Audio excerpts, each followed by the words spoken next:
She sat on this computer chatting to an online predator who's about to abduct her. It was January 2002 in Pittsburgh. If you're old enough like me to remember the early days of the internet, we had no idea how dangerous things could get. It was actually magical back then. Like, what do you mean I can talk to anybody from anywhere in the world? Alicia Kozakiewicz was doing just that. She was a really sweet 13-year-old girl, beautiful, kind, and a very pure and innocent soul. And she's a teenage girl at this point. A teenage guy starts talking to her and she's flattered and she's really appreciative of the friendship. She really did believe that he was the same age as her. I mean, why would somebody lie? So this went on for months and months. They developed this relationship. She believed that she was talking to another teenage boy, but things were about to take a very, very dark turn. Now, New Year's Day, there was this big celebration at Alicia's house with all of her family, and she thought to herself, what harm could it do to just quickly pop outside, nobody will even know that I was gone, and just say hello to this online friend in real life? She innocently thought she would literally be back in a few minutes. So she said to her mum, I've got a bit of a poorly tummy, can I just be excused for a second and just go to my room? So her mum obviously said yes. Instead, Alicia snuck out the door right into a predator's trap. So she snuck to the end of the road and she was like, that's really weird, I can't see anybody here, we were meant to meet. There was absolutely nobody around, but it was really, really cold and very eerie. The next thing she knew, she was bundled into a car. And in the chaos, she was like, oh my God, what the hell is going on? Where am I? All she could see in this vehicle were handcuffs and ropes. Inside of the car with her was a 38-year-old man, Scott Tyree. And it didn't even dawn on her at first that this was the person who was pretending to be her friend online. He drove and drove and drove, and she was just begging, praying that somebody was going to be able to spot her and rescue her, but no luck. And this went on for 5 hours. Imagine being kidnapped and literally not knowing where the hell that person is taking you for 5 hours. And the horror wasn't over at the end of the drive. When he finally made it to Virginia, he then bundled her down into a pitch black locked basement. Now, he actually knew she was terrified of the dark from the conversations that they'd had, and he was literally using this against her. He then stripped her off and AR'd her, but it wouldn't be the last time.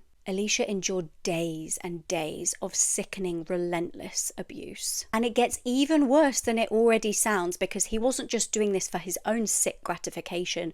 There were others who wanted to watch. He beat her, AR'd her, broke her nose, all on camera on a live stream. But Alicia was smart and she knew, if I want to survive this, if I actually want to get out of here, it's no use just fighting against him because he's a grown man. She was like, I need to be clever about this and I need to try and get him attached to me, because then it would make it even more hard for him to actually kill me. And it actually worked. He even admitted to her, I'm starting to like you too much. So suddenly on the 4th day, when he'd actually gone out to work and left her down there, she heard a massive crash. She was startled. She was like, oh my God, who is that? She could kind of hear shouting, somebody saying that they had a weapon, and she just genuinely thought, these people have come to kill me. It was the police though. They'd come to rescue her. She had no idea, and in her terrified state, she actually crawled under the bed. She didn't want to be found. She was convinced, bless her, these are more people that are going to do me harm. I need to hide. She was shaking as she saw these feet coming closer and closer to the bed she was hiding under. She braced herself. She thought, this is the moment when I die. They shouted, crawl up and put your hands on your head, which she did, but to her surprise, they cut her chains off and rescued her. Now, it turns out that some sick person who was actually watching the live stream